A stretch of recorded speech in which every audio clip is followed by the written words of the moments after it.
पत्नी रागिनी पिता रामलाल और बेटे गौरव के साथ एक किराए के घर में रहता था।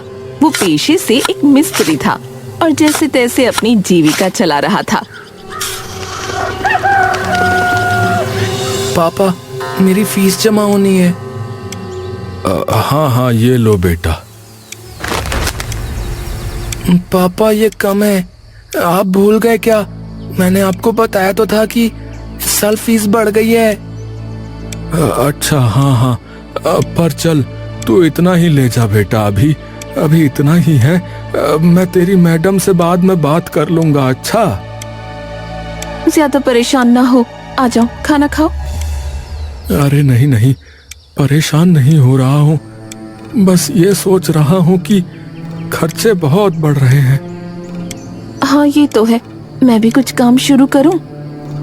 नहीं, उसकी जरूरत नहीं है, मैं संभाल लूंगा। तभी अचानक उसके पिता बुरी तरह खांसने लगे।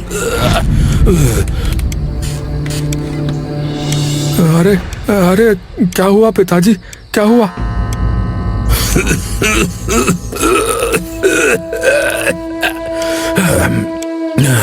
अरे ठंड लग रही है बेटा, बहुत ठंड लग रही है। रागिनी, एक और रजाई लेकर आओ, जाओ जल्दी से।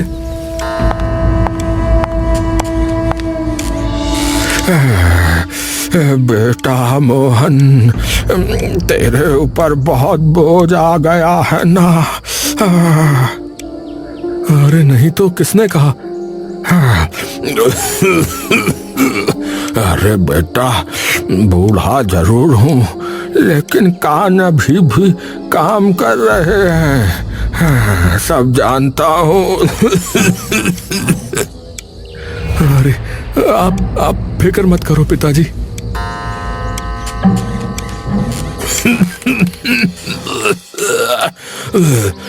वो तो भला हो हमारे मकान मालिक प्रकाश लाल का। मैं यहाँ 40 साल से रह रहा हूँ, तब से उन्होंने किराया नहीं बढ़ाया। आज भी वही वो 100 रुपए लेते हैं। अरे बहुत भले आदमी हैं।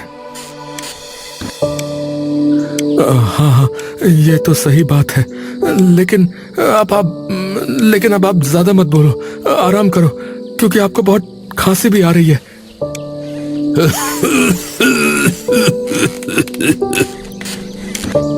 रामलाल खांसते खांसते सो गए। इस बीच एक दिन सर्दी अपने चरम पर पहुंच गई। हवा ऐसे चल रही थी जैसे किसी ने बर्फ का तूफान खोल दिया हो। उस शाम मोहन बाहर काम से लौटा तो उसके हाथ पैर सुन्न थे। अरे राम, आज तो बहुत ज्यादा सर्दी है। पापा, मेरे हाथ पैर सुन्न हो रहे हैं। बहुत, सच में बहुत ठंड है। आप जल्दी आ जाते तो अच्छा होता। आज पिताजी की तबीयत बहुत खराब है। मोहन ने तुरंत चारपाई पर पड़े अपने पिता की तरफ नजर डाली। रामलाल बुरी तरह कांप रहे थे। उनकी खांसी अब और बढ़ चुकी थी। अरे पिताजी, क्या हो गया आपको पिताजी?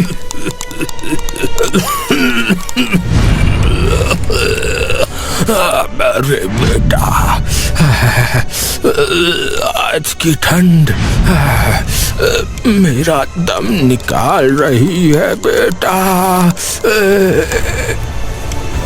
मैंने 2 रजाइयां और ओढ़ा दी, पर इनका बदन फिर भी जल रहा है और ठंड भी लग रही है। मोहन के चेहरे पर डर उतर आया। वो समझ गया था कि ये सिर्फ साधारण ठंड नहीं है। मैं डॉक्टर को बुलाता हूँ, नहीं तो कुछ गड़बड़ हो जाएगी। वो बाहर भागा और डॉक्टर को बुला कर लाया। देखिए, ये हालत अच्छी नहीं है। इनको हाइपोथर्मिया हो गया है। इनको अभी तुरंत अस्पताल ले जाइए।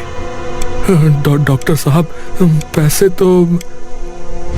देखिए, पैसे बाद में सोचिए, अभी इन्हें ले जाना जरूरी है, वरना देर हो जाएगी। जितना है उतना उठाकर दे देते हैं, पर चलिए, इन्हें बचाना है। मोहन ने पिता को शॉल में लपेटा, कंधों पर उठाया और दरवाजे की ओर बढ़ा, लेकिन तभी रामलाल का शरीर अचानक ढीला पड़ गया। पिताजी पिताजी पिताजी पिताजी बोलिए पिताजी पिताजी पिताजी। दादू दादू।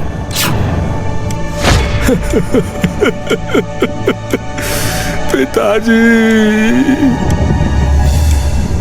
हे भगवान, ये क्या हो गया? रामलाल दुनिया छोड़कर जा चुके थे। मोहल्ले वाले इकट्ठा हो गए। डॉक्टर ने दोनों हाथ जोड़ दिए। देखिए, मुझे अफसोस है, ये अब नहीं रहे। मोहन जमीन पर बैठ गया, चेहरा दोनों हाथों में छिपा लिया। गौरव रोते रोते हिलने लगा। रागिनी बाप जैसे ससुर को पकड़े बैठी रही। फिलहाल अब अंतिम संस्कार के सिवा करने को कुछ नहीं बचा था, तो वही कर दिया गया। उनका मकान मालिक प्रकाश लाल भी आया।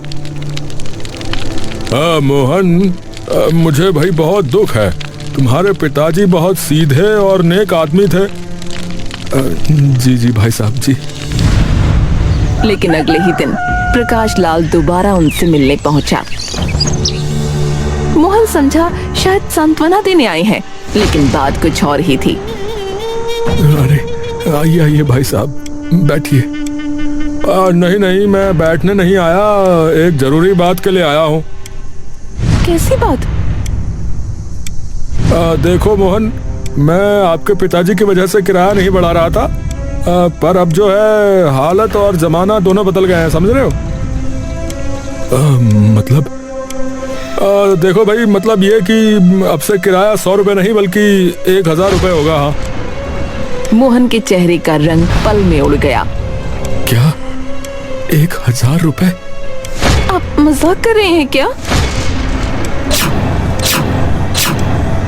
बिल्कुल नहीं, साफ साफ बोल रहा हूँ। अगर दे सकते हो तो रहो, नहीं दे सकते हो तो फिर घर खाली कर दो भाई साहब। अरे, दादाजी की मौत के अगले दिन भी कोई ऐसे बोलता है क्या? प्रकाश भाई, हम कब से यहाँ रह रहे हैं? आप जानते हैं कि मैं वक्त पे किराया दे देता हूँ।